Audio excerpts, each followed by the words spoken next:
Welcome back to Martial Arts in Chinese Literature and Films. In this lecture, we'll talk about two kung fu comedies, Once Upon a Time in China, Huang Fei Hong from 1991 and Drunken Master, Zui Quan from 1978. By these two films, we'll be able to witness important moments in the careers of two kung fu superstars, Jet Li, Li Lianjie in Once Upon a Time in China, and Jackie Chan in Drunken Master. Interestingly, these two kung fu stars played the same folk hero Huang Fei Hong or Wang Fei Hong in Cantonese. The story of Huang Fei Hong has been well known in the southeast coastal area of Canton and in Hong Kong, since it was active mostly in the Canton region. The historical Huang Fei Hong was a kung fu master who opened a martial arts school.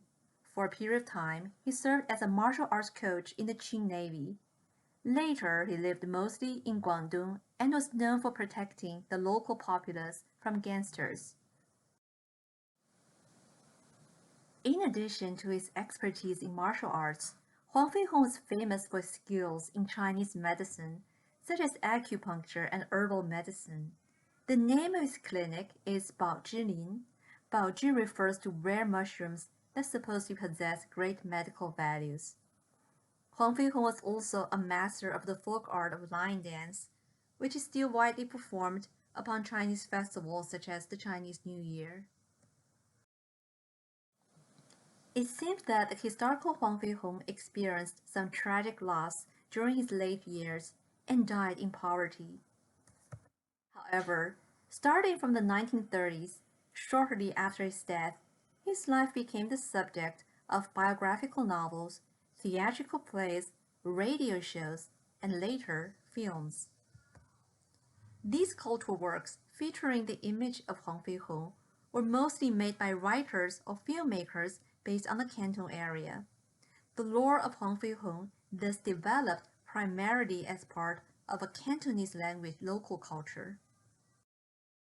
In particular, an actor of traditional Cantonese theater who turned into a film star, Kun Taihing or Guan Dexing, started to act as Huang Fei Hong in films in 1949. From 1949 to the 1980s, Guan portrayed the image of Huang Fei Hong in at least 77 films. It seems that no one else in the history of cinema has ever portrayed the same person as many times. Jackie Chan's Drunken Master from 1978 and Jet Li's Once Upon a Time in China from 1991 continued the popularity of Huang Fei Hong as a folk hero in Cantonese culture. Even though Once Upon a Time in China is a later film, I would like to discuss it first, since it represents an interesting evolution in Chinese cinematic representations of the Century of Humiliation. In this film, set in the late 19th century, featuring late Qing dynasty costumes, we see complex clashes of cultures and cross-cultural identities in the local Chinese experience with Western influences. Moreover, so far the films we have watched for this class, from Bruce Lee's Fist of Fury to Hero and Crouching Tiger, Hidden Dragon, made in the 2000s, are films made with a global audience in mind. That is, they aim to attract both Chinese-speaking audiences and foreign audiences, especially those from the Euro-American world. Jet Li's Once Upon a Time in China, however, was primarily produced for the local Hong Kong film market. Please keep this difference in the film's target markets in mind while you watch the film. The director of Once Upon a Time in China is Tsui Hark Xu Ke. Tsui Hark's work represents the golden era of Hong Kong film in the 1990s. Following the first Once Upon a Time in China film, Tsui Hark made two equally successful sequels. He also directed or produced Hong Kong film classics such as A Chinese Ghost Story, 倩女幽魂, Legends of the Swordsman 1 and 2, 笑傲江湖, and The Green Snake, 青蛇. His films are often boldly creative adaptations of traditional stories, featuring fantasy, comedy, romance, and a certain grotesque humor. They are representative of Hong Kong film's vitality and innovations in the 1990s. The Once Upon a Time in China series turned Jet Li into a kung fu superstar in Hong Kong and Chinese-speaking world. Prior to this film, Jet Li was a martial arts champion based on the mainland and already gained stardom through the 1982 film The Shaolin Temple, which set the box office record in the mainland that year. In the 1990s, Jet Li made several Hollywood films and found moderate success there. His notable roles in the 2000s include Nameless in Hero, Huo Yuanjia in the 2006 film Fearless, and Monkey King in Forbidden Kingdom from 2008. In our class, we'll focus on the first film of the Once Upon a Time in China trilogy. The film's main setting is Huang Feihong's Baozhi Martial Arts School and Clinic in Foshan Canton, Guangdong Foshan Baozhitang. Other than the protagonist Huang Feihong, the film has a number of noticeable characters representing various dynamics in China's relations with the West during this transitional period. First of all, Huang Feihong's love interest in the film, Shi Sanyi, Aunt 13. Wearing European dress in her first appearance in the film, Aunt 13 was educated in England and was obsessed with photography, a new and somewhat risky technology during the time, as you will see. The 13 in her name is a slang word meaning weirdo. This comic name reflects the incongruence between her native environment and Western values she embodies. Another interesting cross-cultural character in the film is Bhakti Su Yata Su, a Chinese-American learning medicine.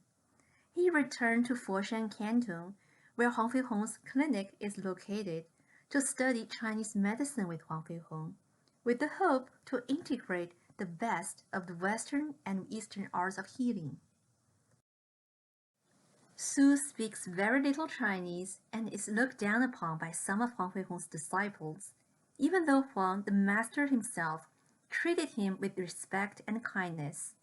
In the film, we'll see how Su struggles with his cross-cultural experience in comic ways, and how he gradually wins the recognition and friendship of his fellow disciples for his talents from medical skills to English, but most of all, for his good heart. Historically, the bucktooth that characterizes Su's image is an anti-Chinese racist stereotype prevalent in late 19th century Western cartoons. We'll talk more about this history in a lecture on Kung Fu Panda. In evoking this image, the Huang Feihong film hints at the manifold discriminations experienced by Chinese Americans on different sides, using a stereotype to unsettle the stereotypical connotations of this image. Among Huang's disciples, two characters are the most notable. Fun Liang Quan, a poor worker who had a kung fu dream and developed an infatuation with Aunt 13, and Lin Shirong, Wing or Porky, who worked as a butcher. These characters represent the working poor. Their attitudes towards foreign influences and characters such as Bucktooth Su are marked by a naive xenophobia. In these regards, their image is reminiscent of that of the boxers Yi He Tuan. In the film, we'll see how their attitudes change and become more nuanced. One supporting character in the film is Master Yan Zhendong, a powerful yet impoverished kung fu master. We'll see how he embodies a more narrow-minded understanding of martial arts, and later on, a tragic clash between his old-school kung fu and modern technology. The villains in the film include a local gang called Shahe Bang, the Shahe Gang, and an American merchant called Mr. Jackson. Mr. Jackson is fluent in Chinese and is always with a bulky boxer as his bodyguard. The gangsters collude with Mr. Jackson in human trafficking. That is, they trick or force Chinese laborers into becoming slaves or coolies in the Americas through false advertising and kidnapping. Their criminal activities become a main conflict of the film. The historical background for this plot in the film is the 19th century coolie trade between China and the Americas, including Latin America and the United States. Simply put, the coolie trade was the Asian version of the slave trade. In fact, the Asian coolie trade came into place after the African slave trade was outlawed in the British Empire and the United States in the early 1800s. An American market subsequently emerged for cheap, enslaved labor from Asia. Many Asian workers enslaved in this process were from coastal regions of China, especially the Canton area. These workers usually signed unfair contracts under deception or coercion and became virtually slave labor when arriving at their American destinations. Numerous Chinese coolies work in the silver mines and plantations under terrible, inhumane conditions. There are also a large number of coolies working in the United States in gold mines on the West Coast or on the construction of the Transcontinental Railroad. The coolies were referred to by their employers and agents as pigs or pigmen, 猪仔, and were treated no better. Owing to appalling living and working conditions, many coolie workers, maybe as many as half or three-fourths of the workers in some sites, died within the terms of their indenture of 5 to 8 years. In evoking historical memory about the coolie trade, Once Upon a Time in China touches on a dark chapter in China-West encounters, a dark chapter that's directly associated with the local history of the Canton and Hong Kong area.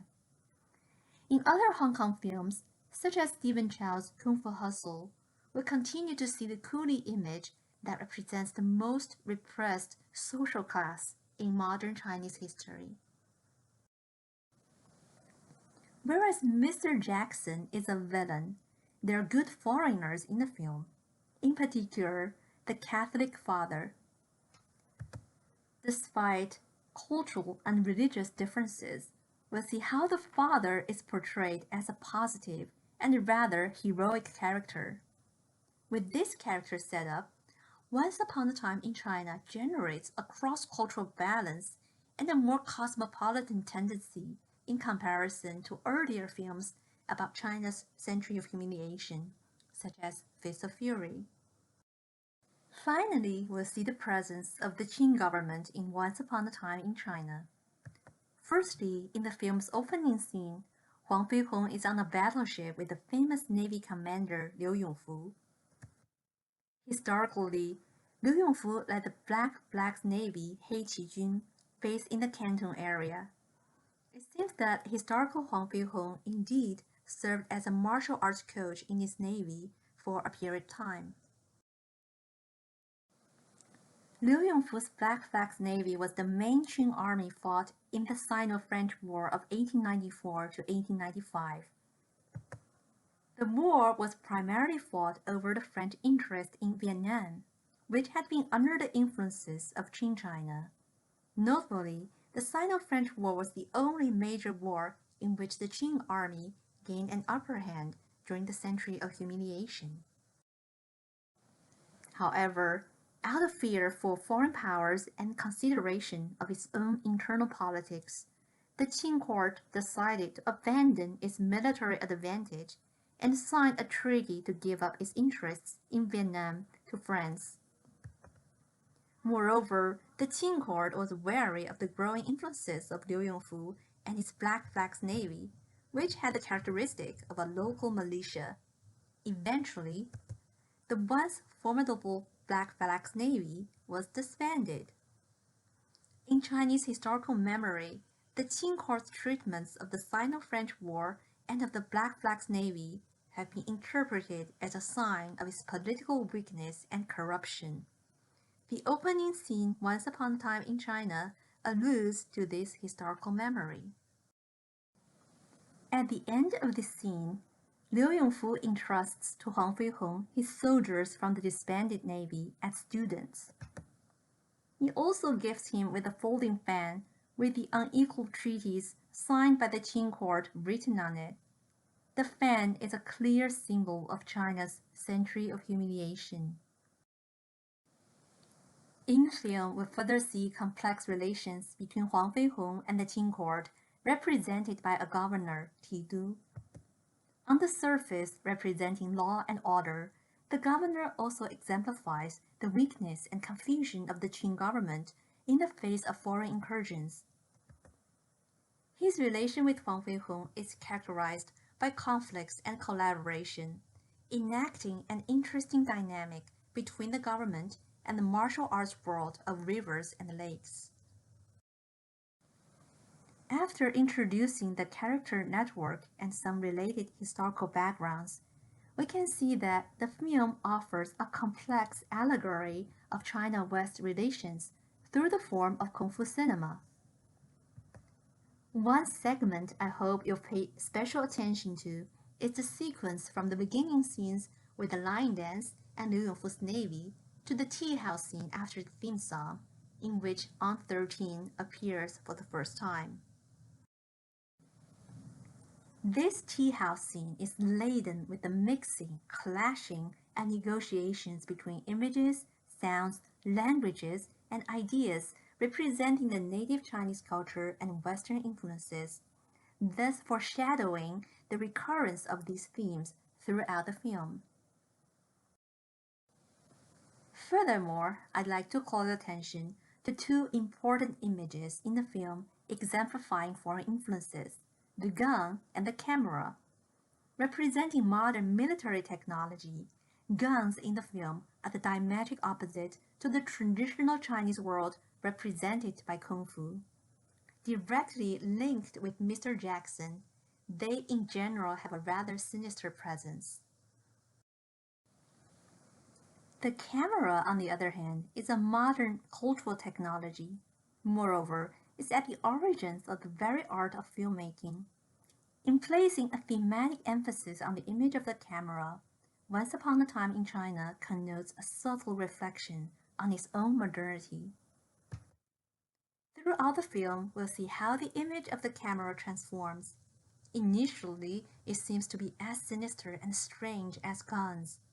Later, we'll see how Aunt 13's obsession with photography results in the damage of the fan Huang Feihong received from Liu Yongfu, an object that's supposed to be a sacred symbol of national humiliation. As if adding insult to injury, the words unequal treaties 不平等条约 on the fan became equal treaties 平等条约 after the damage. This results in Huang's fury, an emotion he rarely shows throughout the film. However, as Huang's romantic feelings towards Aunt 13 develop, he becomes more and more open to and educated about foreign influences. Interestingly, the film ends with a scene of photo taking. Again, a technical mishap happens, and the camera snaps while everyone's looking sideways, not forward and not backward. Is this an indication of the odd position of Chinese culture in modernity? As a culture that's displaced from its past and must learn to adapt. I look forward to reading your interpretations of this ending.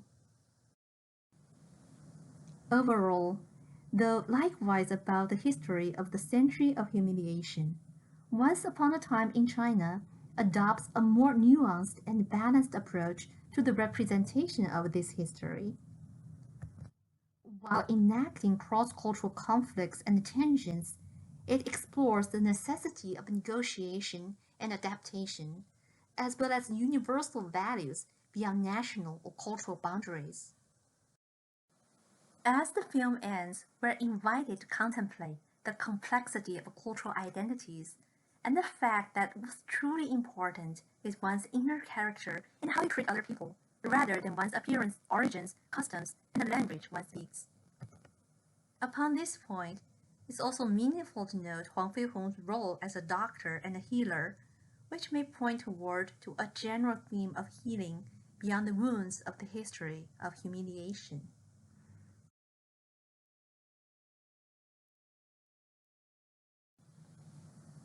Furthermore, we should note the presence of comedy in Once Upon a Time in China. Early on the topic of the journey to the West, we have mentioned that comedy unsettles the seriousness of the subject it represents and liberates us from the tyranny of meaning. In Once Upon a Time in China, we can see how comedy is used to lighten up cross-cultural tensions, expressing both cultural displacements and the need to think past conventional forms. Comedy is an even more prominent mode in the other film we'll discuss this week, Jackie Chan's classic film Drunken Master 醉拳 from 1978. This is the very film that made Jackie Chan Jackie Chan. In this film that has a straightforward entertainment value, there isn't any national theme regarding the history of the century of humiliation, even though the Jackie Chan character is allegedly a younger Huang Feihong. Rather, what the film is about is pure comedy. In generating this comic effect, nevertheless, Drunken Master reflects a great deal of influence of Taoism and may help generate some liberating thoughts regarding the question of selfhood and identity, as we'll soon discuss. Before we enter this topic, let's briefly address Chen Long or Jackie Chan's background and career. Jackie Chan was born in Hong Kong in 1954, and his original name is Chen Gangsheng, literally born in Hong Kong. His father was from a small town in the province of Anhui in eastern China and migrated to Hong Kong in the 1940s, where he worked for a while as a cook in the U.S. Embassy in Hong Kong. The young Jackie Chan was apparently quite naughty and did not do well in public schools. When he was about 6 or 7, his parents needed to travel to Australia with the U.S. Embassy they worked for. Considering all circumstances, his father eventually decided to send him to a Peking opera and kung fu boarding school in Hong Kong. Jackie Chan thus practically grew up in the school, away from his parents since a young age. In Peking opera, there is a type of role called wusheng, martial arts actors, and in Peking opera, there is a type of role called wusheng, martial arts actors, and a genre of action dramas called wuxi, dedicated to the theatrical representations of battles and warfare. Actors in these dramas were trained since a young age to develop acrobatic skills such as somersaults and balancing objects. Episodes from Three Kingdoms and Journey to the West are some of the most popular subjects in these traditional action dramas. The Peking Opera and Kung Fu School Jackie Chan attended specialized in training students in Peking Opera action dramas. Jackie Chan's martial arts skills on screen, which are often acrobatic, are rooted in this vigorous training he went through since a young age. In addition to the skills themselves, Jackie Chan's translation of his Peking opera training into martial arts films adds a theatrical dimension to the genre.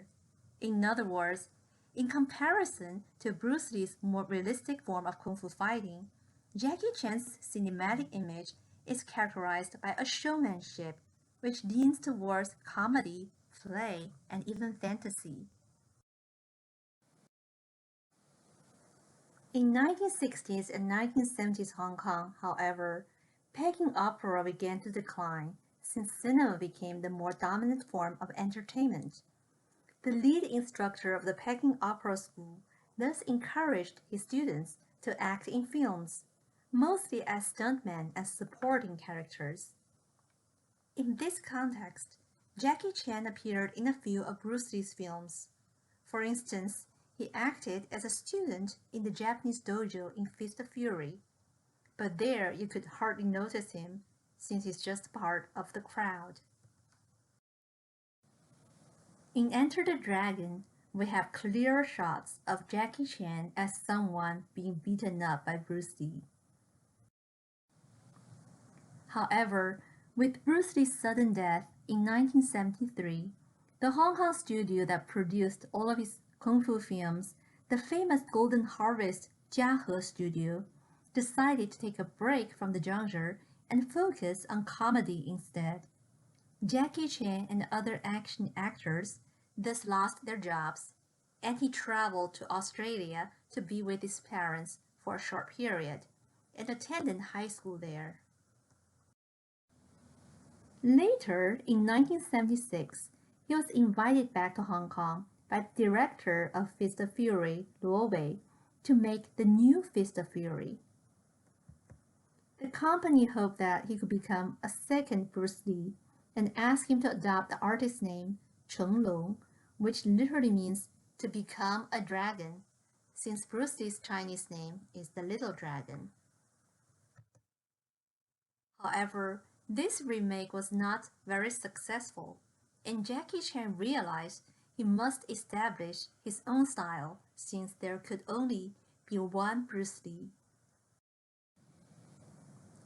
Jackie Chan found his big break 2 years later in 1978 with the making of two kung fu comedies, Snake in the Eagle's Shadow, 蛇形刁手, and Drunken Master, 醉拳. Drunken Master is especially important in establishing Jackie Chan's brand of kung fu cinema. Another thing to note is that Jackie Chan collaborated with the martial arts choreographer Yuan Heping in these kung fu comedies. Yuan would become the most influential choreographer for martial arts films, working on series including Once Upon a Time in China and Ip Man, and classic films such as Crouching Tiger, Hidden Dragon, and The Matrix. As to the plot of The Drunken Master, it portrays the young Huang Feihong as an undisciplined young man who was wasting his days and causing troubles around. Later, he encountered a beggar who appeared to be drunk all day, but secretly possessed superior martial skills.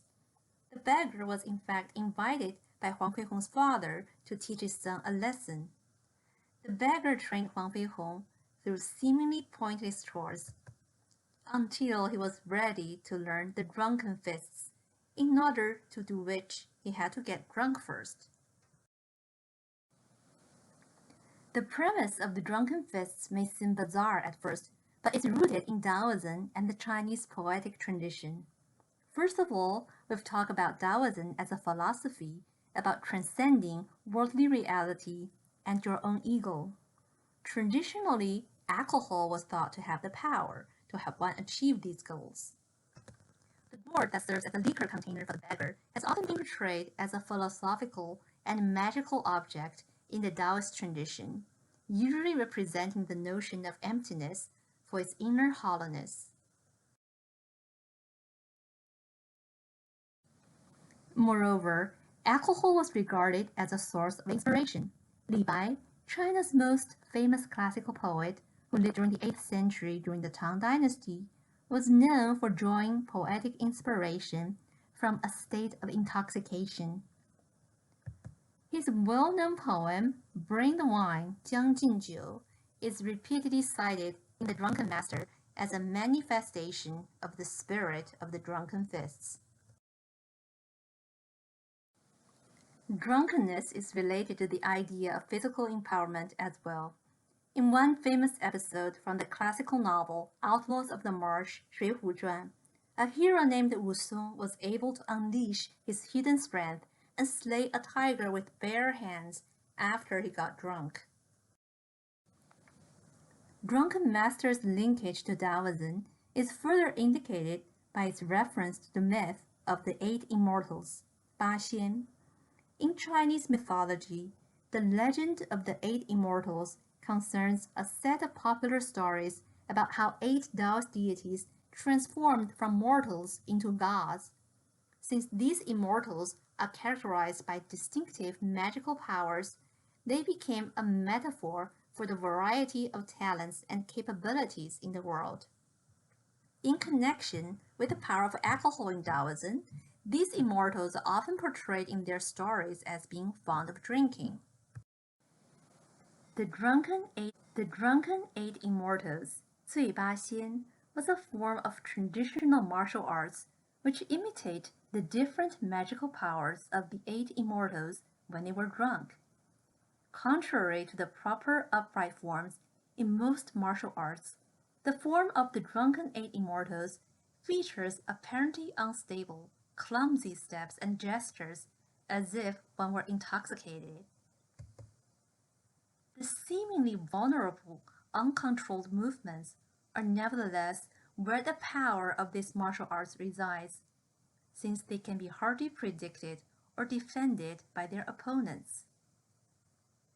The drunken fists in Drunken Master are based on this martial arts tradition.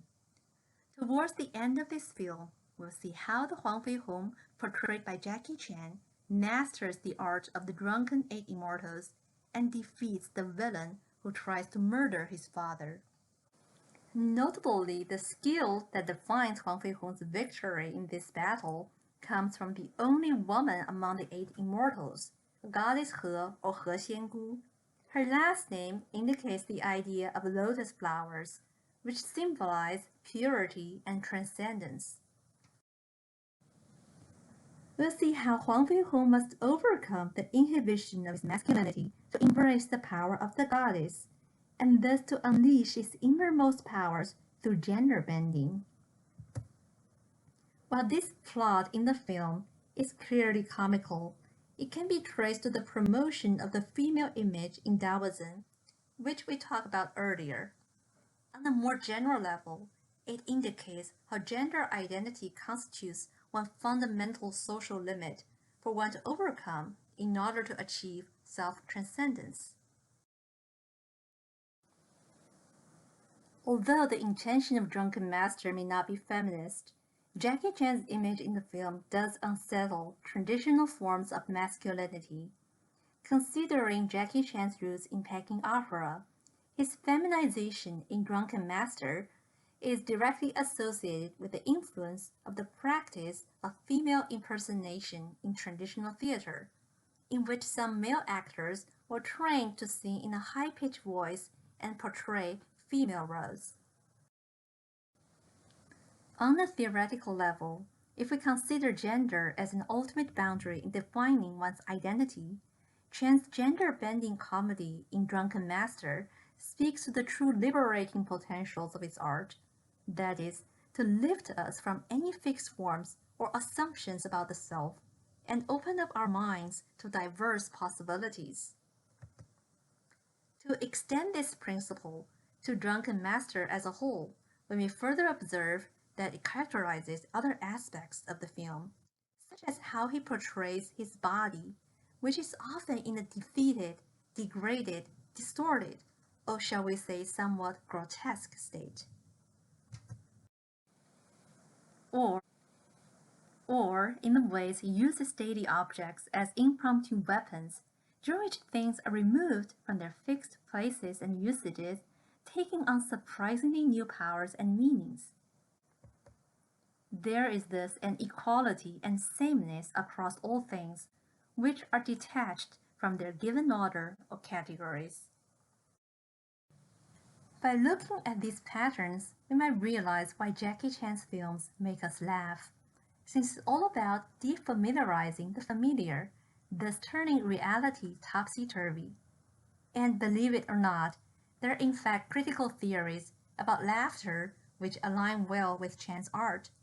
In particular, his art corresponds to the idea of the carnivalesque discussed by Mikhail Bakhtin, a Russian literary critic writing in the first half of the 20th century. According to Bakhtin, the carnivalesque is a feature of the spirit of medieval carnivals, in which everyone can take on different identities through play and role reversals. In its words, it has a universal spirit. It's an escape from the usual official way of life. As he further explains, the suspension of all hierarchical precedence during carnival time was of particular significance. All were considered equal during carnival. People were, so to speak, reborn for new, purely human relations. Another important concept discussed by Bakhtin alongside the notion of the carnivalesque is that of the grotesque body, which we can relate to Jackie Chan's image in Drunken Master. Of course, I'm not suggesting that Drunken Master is a film that seriously engages with critical theory.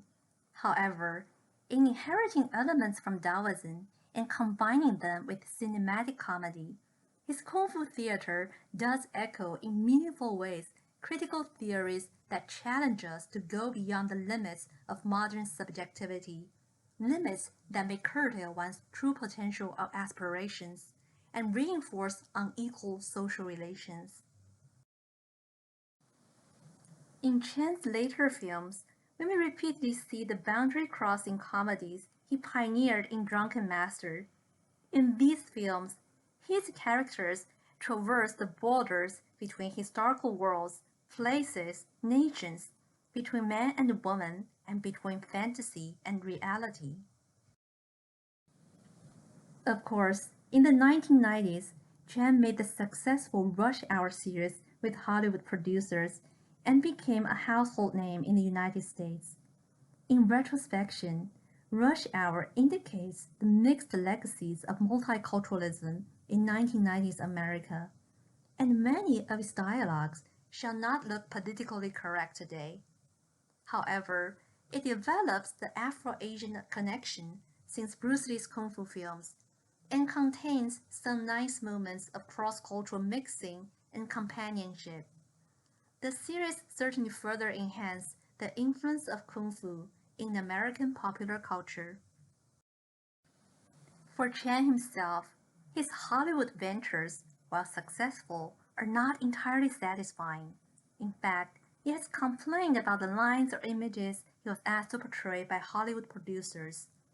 Observing his Hong Kong and Hollywood films side by side, we may see that his comic persona and freewheeling style are much subdued in the latter. Likely, his true comic self thrived the best in the atmosphere of Hong Kong from the 1970s to the 1990s, when the city was culturally a nowhere land between the East and West, where all forms of creative expressions were possible. In our next lecture on Kung Fu Hustle, we'll discuss further about the development of martial arts popular culture in Hong Kong, such as through Jin Yong's novels.